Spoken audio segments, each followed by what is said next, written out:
여러분, 사람을 가장 아프게 물어뜯는 짐승이 무엇일까 생각해 봤습니다. 사자. 아이고, 사자가 물으면, 사자가 얼마나 셉니까? 뼈를 물면 뼈를 으스트릴 만큼 하니까 얼마나 아프겠어요. 아니면 곰이 물면 얼마나 아플까? 수양관에 진돗개가 2마리가 있는 거 아시지 않습니까? 한 마리는 봉구고 한 마리는 칠복이에요. 근데 둘 다 진돗개입니다. 어쩌다가 뭐 1년에 한 번, 2번 이제 뼈다귀를 갖다 줄 때가 있어요. 어떤 때는 족발을 먹었을 때 먹고 남은 뼈다귀, 그거 얻어다가 갖다 줄 때도 있고, 어떤 때는 우리 집사님이 감자탕 하라고 전에 뼈다귀를 자루로 갖고 와서 우리 감자탕 먹고도 그 뼈다귀가 남는데 그거 다 모아서 가져다 줍니다. 그런데 야, 얼마나 이빨이 센지 그 뼈다귀를 완전히 다 먹어버려요. 이게 뼈다귀를 사료인 줄 알아. 아주 홀라당 다 먹어버려. 그리고 개가 똥을 싸놓으면 똥이요 하얀 색깔을 싸놔요. 뼈다귀. 개 뼈다귀가 칼슘이라서 그런가 봐. 하얀 똥이 이곳저곳에 다 있어요. 그게 뼈다귀 똥이에요. 야, 개가 물어도 얼마나 아플까. 그런데 그 중에 가장 사람을 아프게 무는 것은 사람이라는 것입니다. 짐승은 우리의 육신만 물어. 그러나 사람은 우리의 정신도 물고 우리의 마음도 물어뜯기 때문에 사람이 물어뜯는 것이 가장 아프다는 것이에요. 그래서 사람에게 물어뜯겨서, 여러분, 어떤 사람은 인터넷 댓글에 아주 욕하고 나쁜 얘기하면 그 물어뜯긴 것 때문에 견딜 수 없어서 죽는 사람도 있지 않습니까? 어떤 사람은 그렇게 억울한 일을 당해서 거짓말하고 중상모략하는데 그걸 견디지 못해서 또 죽는 사람도 있어요.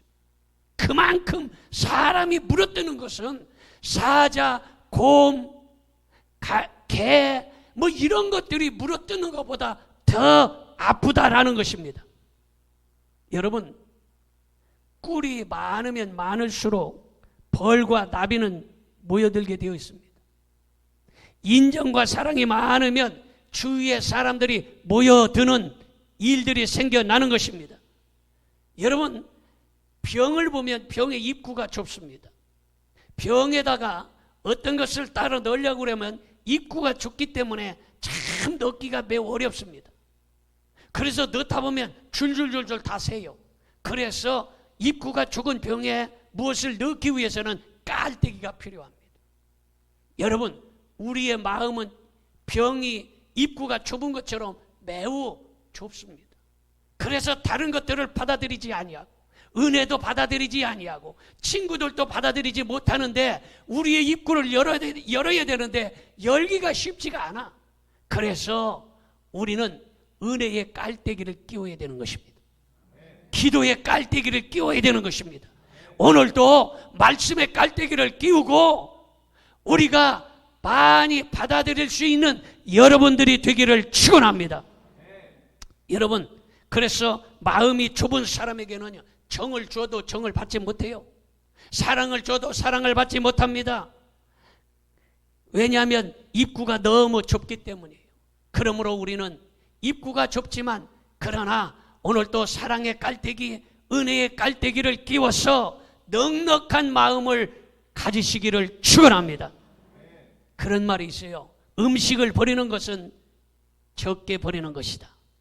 돈을 버리는 것은 좀 많이 버리는 것이다. 그런데 인연을 버리는 것은 모든 것을 다 버리는 것이다. 이런 말이 있습니다. 오늘 목마르지 않다고 해서 우물에 침을 뱉지 말아라. 그런 말 많이 들었지 않습니까? 우물물에 침 뱉지 말라고. 안 쓰는 우물이라고 해서 침을 뱉지 말라고. 오늘 필요치 않다고 해서 우물에 침을 뱉지 말아야 된다는 거예요. 오늘 필요하지 않다고 해서 친구를 팔꿈치로 떠밀지 말아야 된다는 것입니다. 오늘 그 친구가 나에게 필요 없을지라도 팔꿈치로 밀어서 버리지 말라는 거예요. 개구리가 올챙이적 시절을 까맣게 잊어버리듯이 이전 일을 까맣게 잊어버리는 개구리 같은 지능을 가지지 말아야 된다는 것입니다. 비가 올 때만 사용하는 우산처럼 친구를 사용하지 말아야 된다는 것입니다.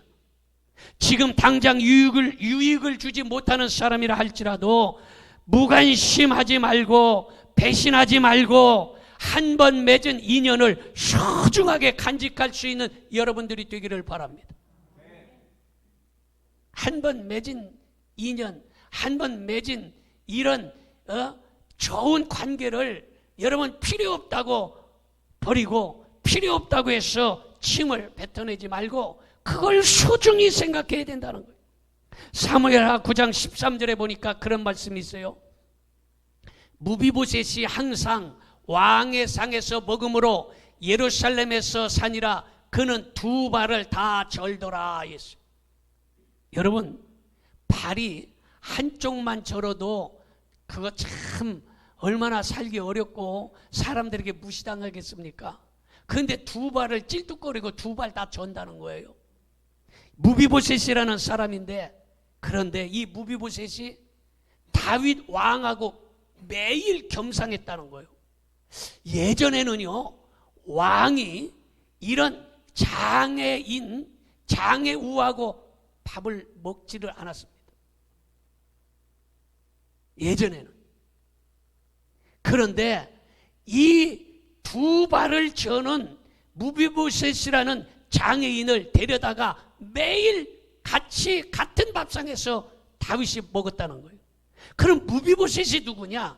이 무비보셋은 원수 사울의 손자입니다. 사울의 손자예요. 그리고 요나단의 아들입니다. 다윗은 요나단과 오래전에 약속한 일이 있었기 때문에 사울 왕가가 완전히 패가망신하고 사울 왕가가 완전히 다 무너져 버렸는데 다 역적이 돼 버린 거예요. 그런데도 이전에 요나단과 인연을 소중히 생각해서 그 원수의 가정 핏줄을 데려다가 그것도 정상적이지 아니하는 두 발을 심하게 저는 그러한 사람을 데려다가 같은 밥상에서 매일 밥을 먹었다는 거예요. 여러분, 바로 우리는 이러한 일들을 배워야 되는 것입니다. 혹시 나에게 그 사람이 피해를 주고 나를 상처를 주고 나에게 그 사람이 지금 별로 필요치 않다 할지라도 팔꿈치로 밀어내지 않기를 바랍니다. 할렐루야. 그 인연을 소중하게 생각해야 되는 거예요. 그런데 보면 배신을 교인들이 제일 많이 배신하는 것 같아요. 교인들이 그냥 여기 다녔다가 저기 다녔다가 여기서 배신하고 저기서 배신하고 돌아서고 저 교회에서 배신하고 돌아서고 허구날 배신하고 돌아서는 것이 바로 교인들이에요. 우리는 성경 말씀이나 세상에 되어지는 일들을 바라볼 때에 필요치 않다고 해서 침을 뱉지 말고 그 맺은 인연을 소중하게 생각하는 귀한 성도들이 되기를